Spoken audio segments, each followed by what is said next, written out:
तो फ्रेंड्स नमस्कार। कल हमने अध्ययमान यानी अब्दुल रहमान तक पढ़ लिया था, तो आगे उसी कंटिन्यू करते हुए बीसल देव रासो आज पढ़ेंगे, जो कि महत्वपूर्ण है। यहाँ से प्रश्न बनते ही बनते हैं, तो देर ना करते हुए स्टार्ट करती हूँ। और महत्वपूर्ण बात ये कि ये सभी सीरीज़ बहुत महत्वपूर्ण है, इनको आपको पढ़ना ही पढ़ना, अभी नहीं तो बाद में आपको पढ़ना पड़ेगा। अच्छा है कि अभी से इनको आप पढ़ते हुए चलिए। तो यहाँ पर बीसल देव रासो एक विरह गीत काव्य है। अभी असिस्टेंट प्रोफेसर यानी कि जो राजस्थान आरपीएससी का हुआ था, उसमें पॉइंट करके दिया गया था प्रश्न, उसमें ये कहा गया था ये गे काव्य है। तो यहाँ पे लेकिन बच्चन जी ने इसको विरह गीत काव्य माना है। अब उसमें बहुत ज़्यादा कन्फ्यूज़न बनी हुई है, कुछ लोगों ने गे काव्य माना है, कुछ लोगों ने विरह गीत काव्य माना है। तो बच्चन जी के हिसाब से तो यहाँ पर क्या है कि बीसल देव रासो एक विरह गीत काव्य है, और कहीं ना कहीं शुक्ल जी ने भी यही माना है। इसके रचयिता नरपति नाले हैं, महत्वपूर्ण है।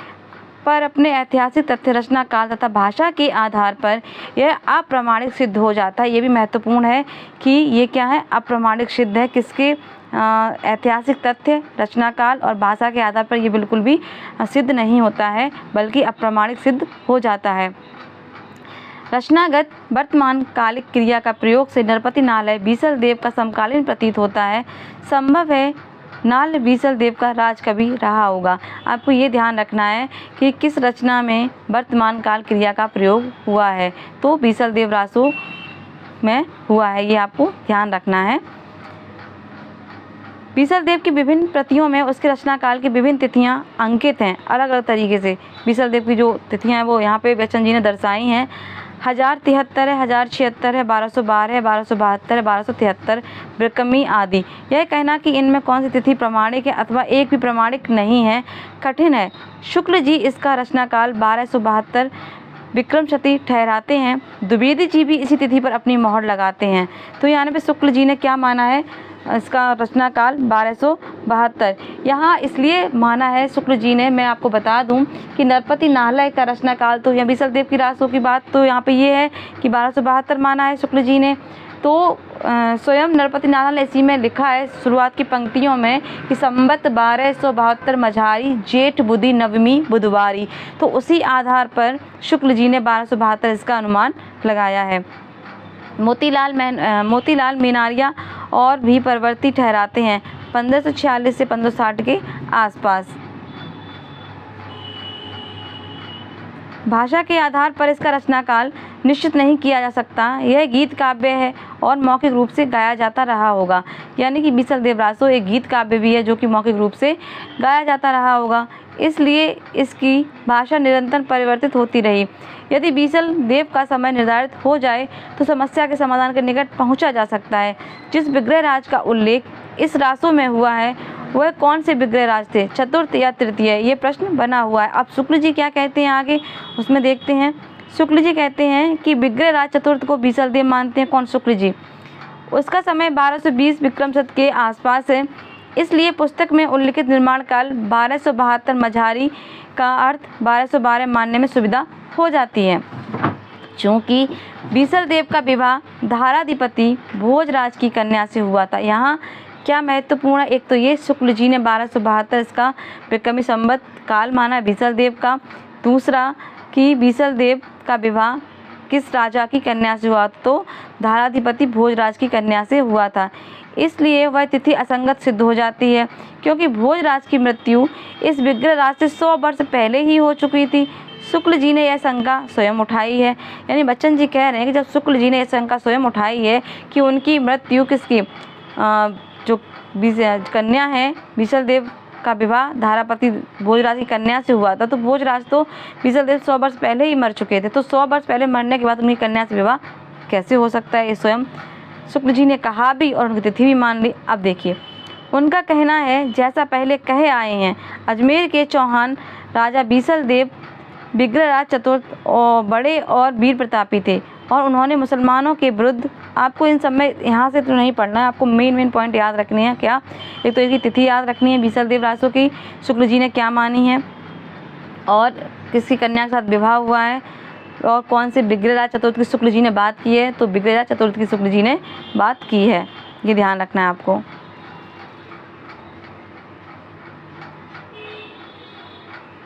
चढ़ाइयाँ की थीं और कई प्रदेशों को मुसलमानों से खाली कराया था। दिल्ली और झांसी के प्रदेश इन्हीं ने अपने राज्य में मिलाए थे। इनके वीर चरित्र का बहुत कुछ वर्णन इनके राजकवि सोमदेव रचित ललित विग्रह नाटक संस्कृत में है, जिसका कुछ अंश बड़ी बड़ी शिलाओं पर खुदा हुआ मिला है। राजपूताना म्यूजियम में सुरक्षित है। ये ध्यान रखना आपको कि जो कुछ अंश ललित विग्रह नाटक था उसमें कुछ अंश मिले हैं, तो बीसल देव रासो के कुछ अंश कहाँ मिलते हैं? राजपूताना म्यूजियम में सुरक्षित मिलते हैं। नाले के इस बीसल देव रासो में जैसा कि होना चाहिए था, न तो उक्त वीर राजा की ऐतिहासिक चढ़ाइयों का वर्णन है, न उसके शौर्य का पराक्रम। यानी कि बच्चन जी कह रहे हैं कि बीसल देव रासो में ऐसा कोई वर्णन नहीं मिलता जिसको कोई उसको वीर काव्य कहा जा सके, यानी कि ना उसके शौर्य का पराक्रम है। श्रृंगार रस की दृष्टि से विवाह और रूट कर विदेश जाने का प्रोषित पतिका के वर्णन के लिए मनमाना वर्णन है। यहाँ पे प्रोषित पतिका महत्वपूर्ण है। यदि कि किसी स्त्री का पति रूट कर विदेश गया हो तो उसके लिए एक शब्द क्या होगा? तो प्रोषित पतिका। मनमाना वर्णन है। अतः छोटी सी पुस्तक को बीसल देव ऐसे वीर का रासो कहना खटकता है। यानी कि कह रहे हैं कि छोटी सी पुस्तक है बीसल देव, ऐसे वीर का रासो कहना खटकता है इसको।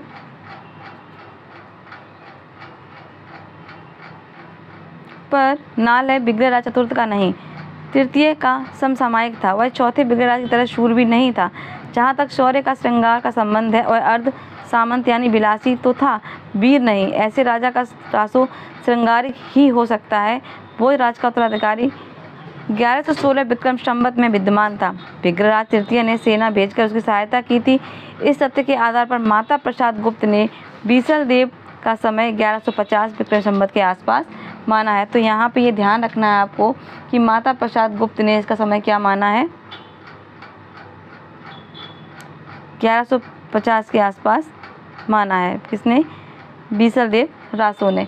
अब यहाँ पे माता प्रसाद गुप्त ने वैसे तो बीसल देव रासो का शुक्र जी के अनुसार कहें तो 14वीं शताब्दी भी माना है, लेकिन यहाँ बच्चन जी कह रहे हैं 1150। तो आपको दोनों चीज़ें याद रखनी है कि 14वीं शताब्दी और 1150 विक्रम संवत के आसपास माता प्रसाद गुप्त ने बीसल देव रासो का समय ठहराया है। बांसवाड़ा, उज्जैन, बेतवा के दान पत्रों और शिलालेखों के आधार पर भोजराज का समय 1076 से 1115 विक्रम शती ठहराया गया है। ऐसी स्थिति में विग्रहराज तृतीय का भोजराज की बेटी राजमती से विवाह होना बिल्कुल संभाव्य है। यानी कि बच्चन जी यहाँ किसकी बात कर रहे हैं? विग्रहराज तृतीय की बात कर रहे हैं। रासो के आरंभ में भोजराज की प्रशस्ति की गई। हो सकता है कि ग्रंथ का समारंभ राज्यारोहण को ध्यान में रखकर किया गया, अतः 1076 विक्रम संवत को इसकी रचना समारंभ मानने में कोई अनौचित्य नहीं है। यानी कि बच्चन जी क्या मानते हैं? बच्चन जी मानते हैं इसका समय क्या? 1076। अब थोड़ा सा महत्वपूर्ण यहाँ से हो जाता है, तो आप जरा देखिए इसको। यहाँ से बीसल देव रासो के कितने खंड हैं? तो 4 खंडों में ये विभाजित है। किस खंड में कौन सा वर्णन किया गया है? तो पहले खंड में मालवा के भोज परमार की पुत्री राजमती से शाकंभरीश्वर बीसल देव के विवाह का वर्णन है। दूसरे खंड में राजमती से रूठकर रत्न ले आने के लिए बीसल देव का उड़ीसा जाना वर्णित है। तीसरे में खंड में राजमती का ब्रह वर्णन, और चौथे में भोजराज का अपनी पुत्री का मालवा ले जाना वर्णित है, और उसी में बीसल देव के उड़ीसा लौटने और राजमती को घर ले आने का प्रसंग भी वर्णित है या समाविष्ट है। तो बीसल देव रासो कितने खंडों में विभाजित है? 4 खंडों में विभाजित है। पहले खंड में क्या है? मालवा के भोज परमार की पुत्री शाकंभरी बीसल देव का विवाह वर्णन है। दूसरे खंड में राजमती से रूठकर रत्न ले आने का बीसल देव का उड़ीसा जाना। तीसरे में राजमती का ब्रह वर्णन। चौथे में भोजराज का अपनी पुत्री का मालवा वापस लेके आना, और फिर बाद में बीसल देव का उड़ीसा से लौटकर राजमती को वापस घर ले आना। इतना वर्णन है, तो इसको थोड़ा महत्वपूर्ण है, थोड़ा अच्छे से पढ़ लीजिएगा। संदेश रासक की तरह बीसल देव रासो एक गेय काव्य है। यानी कि अब यहाँ पे दोनों बातें कही गई हैं। सबसे पहले कहा है कि ब्रह गीत काव्य भी है, फिर कहा है इन्होंने संदेश रासक की तरह बीसल देव क्या एक गेय काव्य भी है। तो ये दोनों ही बातें, तो गेय काव्य भी है और ये ब्रह गीत काव्य भी, दोनों ही सही हो जाते हैं। फ़र्क यह है कि रासो में कुछ घटनाएं भी जुड़ गई हैं, जबकि रासक में घटनाएं नहीं हैं। नालय एक और, राजाश्रय दूसरी और, उसके काव्य में लोक तत्व भी कम नहीं है। इनके लोक तत्व के आधार पर किसी को जन कवि घोषित करना भ्रम पैदा करना है, ऐसा बच्चन जी कह रहे हैं। संदेश रासक में एक गृहिणी नायिका पथिक से ब्रह संदेश भेजती है। रासो की राजमती भी संदेश वाहक से अपना ब्रह निवेदन भेजती है। रासक में संदेश रासक के जाने के पीछे ही नायक आ जाता है, किंतु राष्ट्रों में संदेश भाग संदेश लेकर उड़ीसा पहुंचता है। यहाँ पे तुलना की गई किसकी? इन दोनों काव्यों की, संदेश रासक और बीसल देव रासो की। बच्चन जी तुलना करते हुए कह रहे हैं कि इसमें ये वर्णन और इसमें ये वर्णन नहीं है, इस तरीके से है। किंतु जहाँ तक लोक तथ्यों का संबंध है, रासक की अपेक्षा राष्ट्रों में वह अधिक है। यानी कि अगर ये पॉइंट में प्रश्न बन जाए कि लोक तत्व किसमें अधिक है, तो वो बीसल देव रासो में है। ग्रस्त जीवन का उतार चढ़ाव, शकुन अपशकुन, 12 मासा, मुहूर्त, विचार, तंत्र मंत्र आदि से रासो भरा पड़ा है। योगियों की उस विद्या का भी इसमें उल्लेख है,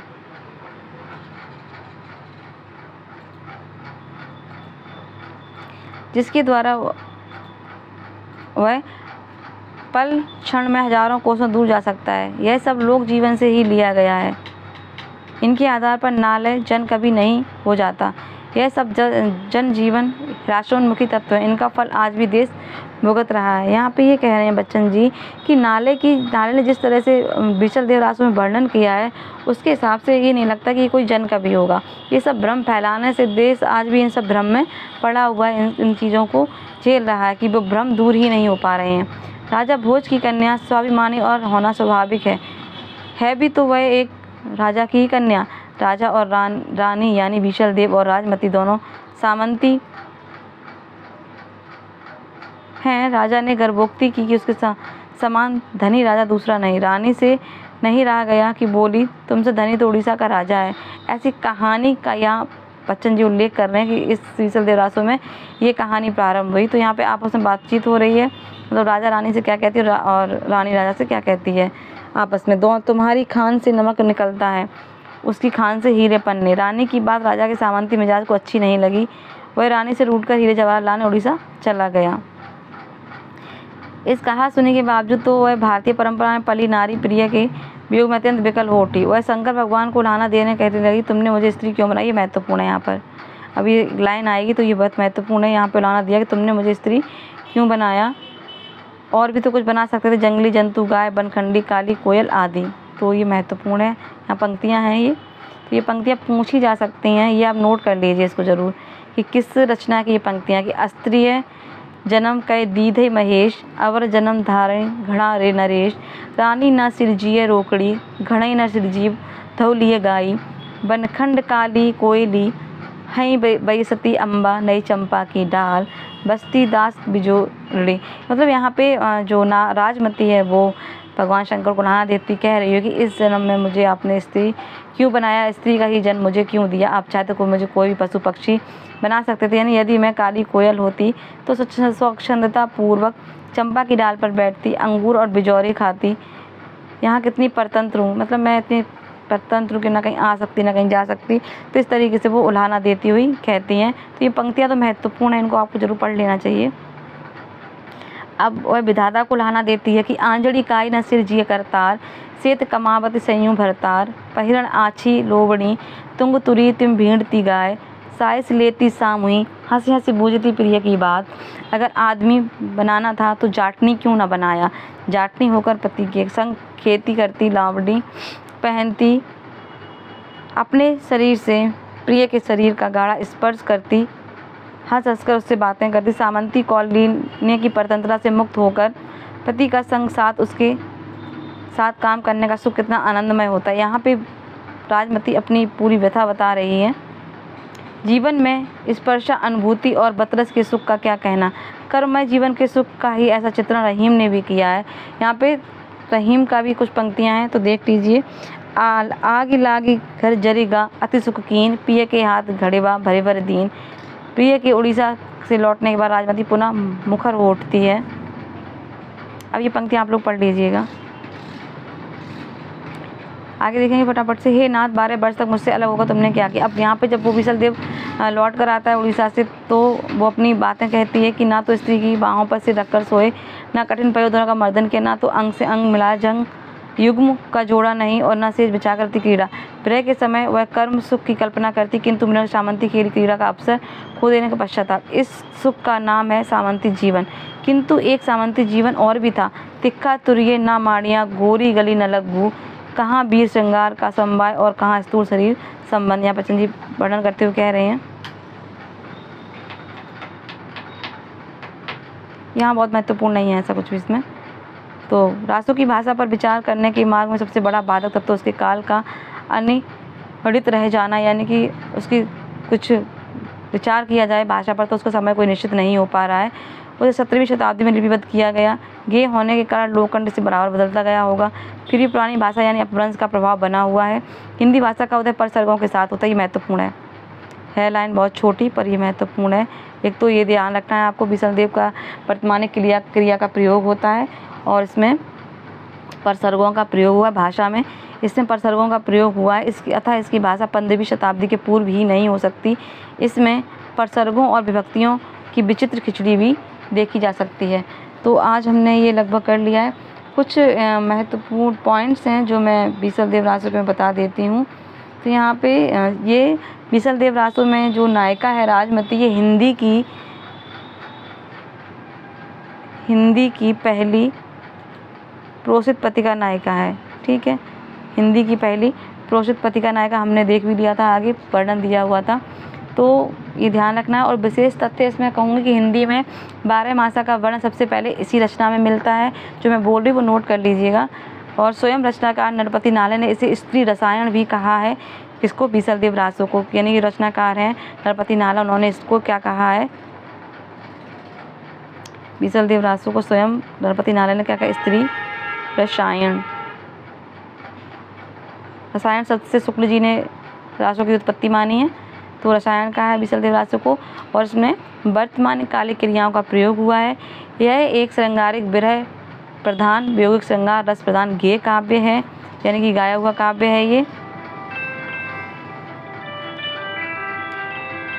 इसमें राजस्थानी, ब्रज एवं मध्य देशीय भाषाओं का प्रयोग हुआ है।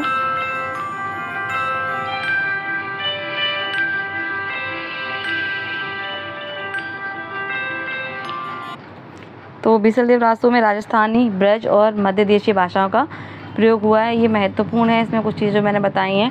और सबसे पहले जो 12 मासा का प्रयोग हुआ था वो हुआ था नेमिनाथ चौपई में, और हिंदी में 12 मासा का प्रयोग हुआ था बीसलदेव रासो में। तो कुछ महत्वपूर्ण जानकारी थी, तो आप लोग नोट डाउन कर लीजिए। और नोट्स जहाँ कुछ महत्वपूर्ण पॉइंट्स हैं वही कर लीजिए, जो मैंने अभी बाद में बताएं वो लिख लीजिए। बाकी क्लास प्रॉपर देखिए, समझिए। ना समझ आए कोई दिक्कत है तो कमेंट्स करिएगा। धन्यवाद।